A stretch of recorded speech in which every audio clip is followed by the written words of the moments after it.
Hello everyone, my name's Reggie. I'm a registered mental health counselor intern here in the state of Florida. I'm going to be reading through the 2014 ACA Code of Ethics. This video is strictly educational purposes only.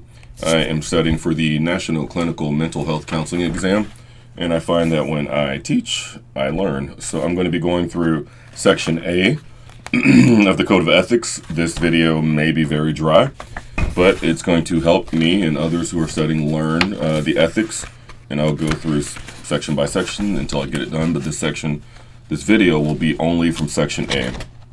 Starting with Section A is the counseling relationship, starting with A.1, client welfare. A.1.A, primary responsibility. The primary responsibility of counselors is to respect the dignity and promote the welfare of clients. A.1.B, records and documentation. Counselors create, safeguard, and maintain documentation necessary for rendering professional services. Regardless of the medium, counselors include sufficient and timely documentation to facilitate the delivery and continuity of services. Counselors take reasonable steps to ensure that documentation accurately reflects clients' progress and services provided. If amendments are made to records and documentation, counselors take steps to properly note the amendments according to the agency or institutional policies. A.1.C, counseling plans.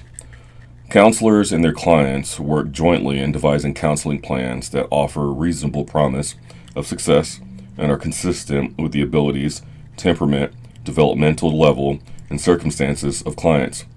Counselors and clients regularly review and revise counseling plans to assess their continued viability and effectiveness, respecting clients' freedom of choice. A.1.D, support network involvement. Counselors recognize that support networks hold various meanings in the lives of clients and consider enlisting the support, understanding, and involvement of others. For example, religious, spiritual, community leaders, family members, friends, as positive resources when appropriate with client consent. Section A.2, informed consent in the counseling relationship. A.2.A, informed consent. Clients have the freedom to choose whether to enter into or remain in a counseling relationship and need adequate information about the counseling progress and the counselor. Counselors have an obligation to review in writing and verbally with clients the rights and responsibilities of both counselors and clients. Informed consent is an ongoing part of the counseling process, and counselors appropriately document discussions of informed consent throughout the counseling relationship. A.2.B, types of information needed. Counselors explicitly explain to clients the nature of all services provided.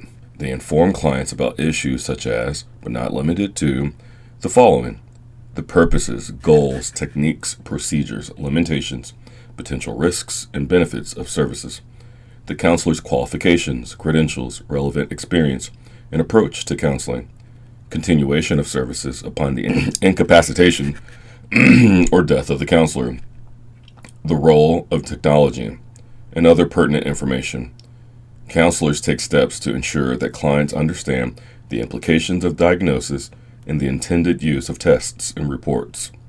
Additionally, counselors inform clients about fees and billing arrangements, including procedures for non-payment of fees.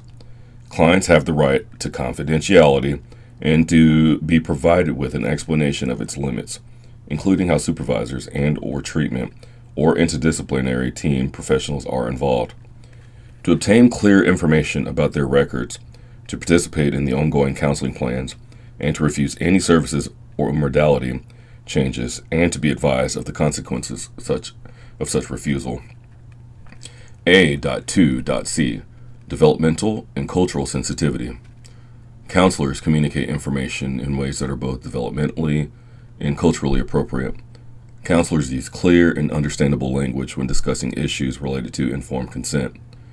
When clients have difficulty understanding the language that counselors use, counselors provide necessary services, for example, arranging a qualified interpreter or translator to ensure comprehension by clients, In collaboration with clients, counselors consider cultural implications of informed consent procedures and, where possible, counselors adjust their practices accordingly. A.2.D. Inability to give consent. When counseling minors, incapacitated adults, or other persons unable to give voluntary consent, counselors seek to assent of clients to services and include them in decision-making as appropriate. Counselors recognize the need to balance the ethical rights of clients to make choices, their capacity to give consent or assent to receive services, and parental or familial legal rights and responsibilities to protect these clients and make decisions on their behalf. A.2.E. Mandated clients. Counselors discuss the required limitations to confidentiality when working with clients who have been mandated for counseling services. Counselors also explain what type of information and with whom the information is shared prior to the beginning of counseling. The client may choose to refuse services. In this case, counselors will, to the best of their ability, discuss with the clients the potential consequences of refusing counseling services. A.3. Clients served by others. When counselors learn that their clients are in a professional relationship with other mental health professionals, they request release from clients to inform the other professionals and strive to establish positive and collaborative professional relationships. A.4. Avoiding harm and imposing values. A.4.A. Avoiding harm. Counselors act to avoid harming their clients, trainees, and research participants, and to minimize or to remedy unavoidable or unanticipated harm. A.4.B. Personal values. Counselors are aware of and avoid imposing their own values, attitudes, beliefs, and behaviors. Counselors respect the diversity of clients, trainees, and research participants, and seeking training in areas in which they are at risk of imposing their values onto clients, especially when the counselor's values are inconsistent with the client's goals or are discriminatory in nature. A.5. Prohibited. Non-counseling roles in relationship. A.5.A. Sexual and/or romantic relationships prohibited. Sexual and/or romantic counselor-client interactions or relationships with current clients, their romantic partners, or their family members are prohibited. This prohibition applies to both in-person and electronic interactions or relationships. A.5.B. Previous sexual and/or romantic relationships.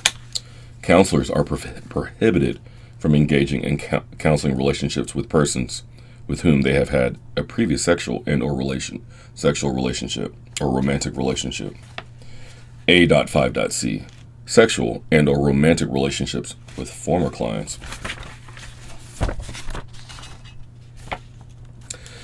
Sexual and/or romantic counselor-client interactions or relationships with former clients, their romantic partners, or their family members are prohibited for a period of 5 years following the last professional contact. This prohibition applies to both in-person and electronic interactions or relationships. Counselors, before engaging in sexual and/or romantic relationships or relationships with former clients, their romantic partners, or their family members, demonstrate forethought and document in written form whether the interaction or relationship can be viewed as exploitative in any way and/or whether there is still potential to harm the former client. In cases of potential exploitation and/or harm, the counselor avoids entering into such interaction or relationship. A.5.D. Friends or family members. Counselors are prohibited from engaging in counseling relationships with friends or family members with whom they have an inability to remain objective. A.5.E. Personal virtual relationships with current clients. Counselors are prohibited from engaging in a personal virtual relationship with individuals with whom they have a current counseling relationship, for example, through social media or other media, through social and other media. A.6. Managing and maintaining boundaries and professional relationship. A.6.A. Professional relationships. Counselors consider the risks and benefits of accepting as clients those with whom they have had a previous relationship. These potential clients may include individuals with whom the counselor has had a casual, distant, or past relationship. Examples include mutual or past membership in a professional association, organization, or community. When counselors accept these clients, they take appropriate professional precautions such as informed consent, consultation, supervision, and documentation to ensure that judgment is not impaired and no exploitation occurs. A.6.B. Extending counselor boundaries. Counselors consider the risks and benefits of extending current counseling relationships beyond conventional parameters. Examples include attending a client's formal ceremony, for example, a wedding, commitment ceremony, or graduation, purchasing a service and/or product provided by a client, accepting unrestricted bartering, and visiting a client's ill family member in the hospital. In extending these boundaries, counselors take appropriate professional precautions such as informed consent, consultation, supervision, and documentation to ensure that judgment is not impaired and no harm occurs. A.6.C. Documenting boundary extensions. If counselors extend boundaries as described in A.6.A and A.6.B, they must officially document prior to the interaction, when feasible, the rationale for such an interaction, the potential benefit, and anticipated consequences for the client or former client and other individuals significantly involved with the client or former client. When unintentional harm occurs to the client or former client, or to an individual significantly involved with the client or former client, the counselor must show evidence of an attempt to remedy such harm. A.6.D. Role changes in the professional relationship. When counselors change a role from the original or most recent contracted relationship, they obtain informed consent from the client and explain the client's right to refuse services related to the change. Examples of role changes include, but are not limited to, 1. Changing from individual to relationship or family counseling, or vice versa. 2. Changing from an evaluative role to a therapeutic role, or vice versa. And 3. Changing from a counselor to a mediator role, or vice versa. Clients must be fully informed of any anticipated consequences, for example, financial, legal, personal, therapeutic, or counselor role changes. A.6.E.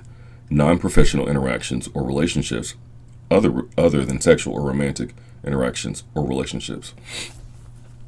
Counselors avoid entering into non-professional relationships with former clients, their romantic partners, or their family members when the interaction is potentially harmful to the client. This applies to both in-person and electronic interactions and relationships. A.7. Roles and relationships at individual, group, institutional, and societal levels. A.7.A. Advocacy. When appropriate, counselors advocate at individual, group, institutional, and societal levels to address potential barriers and obstacles that inhibit access and/or the growth and development of clients. A.7.B. Confidentiality and advocacy. Counselors obtain client consent prior to engaging in advocacy efforts on behalf of an identifiable client to improve the provision of services and to work towards removal of systemic barriers or obstacles that inhibit clients' access, growth, and development. A.8. When a counselor agrees to provide counseling services to two or more persons who have a relationship, the counselor clarifies at the outset which person or persons are clients and the nature of the relationships the counselor will have with each involved person. If it becomes apparent that the counselor may be called upon to perform potentially conflicting roles, the counselor will clarify, adjust, or withdraw from roles appropriately. A.9. Group work. A.9.A. Screening. Counselors screen prospective group counseling therapy participants. To the extent possible, counselors select members whose needs and goals are compatible with the goals of the group, who will not impede the group process, and whose well-being will not be jeopardized by the group experience. I think we know what that means. A.9.B. Protecting clients. In a group setting, counselors take reasonable precautions to protect clients from physical, emotional, and psychological trauma. A.10. Fees and business practices. A.10.A, self-referral. Counselors working in an organization such as a school, agency, institution that provides counseling services do not refer clients to their private practice unless the policies of a particular organization make explicit provisions for self-referrals. In such instances, the clients must be informed of other options open to them should they seek private counseling services. A.10.B, unacceptable business practices. Counselors do not participate in fee splitting, nor do they give or receive commissions, rebates, or any form of remuneration when referring clients for professional services. A.10.C, establishing fees. In establishing fees for professional counseling services, counselors consider the financial status of clients and locality. If a counselor's usual fees create undue hardship for the client, the counselor may adjust fees when legally permissible, or assist the client in locating comparable, affordable service. A.10.D, non-payment of fees. If counselors intend to use collection agencies or to take legal measures to collect fees from clients who do not pay for services as agreed upon, they include such information in their informed consent documents and also inform clients in a timely fashion of intended actions and offer clients the opportunity to make payment. A.10.E, bartering. Counselors may barter only if the bartering does not result in exploitation or harm, if the client requests it, and if such arrangements are an accepted practice among professionals in the community. Counselors consider the cultural implications of bartering and discuss relevant concerns with clients and document such agreements in a clear written contract. A.10.F, receiving gifts. Counselors understand the challenge of accepting gifts from clients and recognize that in some cultures, small gifts are a token of respect and gratitude. When determining whether to accept a gift from clients, counselors take into account the therapeutic relationship, the monetary value of the gift, the client's motivation for giving the gift, and the counselor's motivation for wanting to accept or decline the gift. A.11, termination and referral. A.11.A, competence within termination and referral.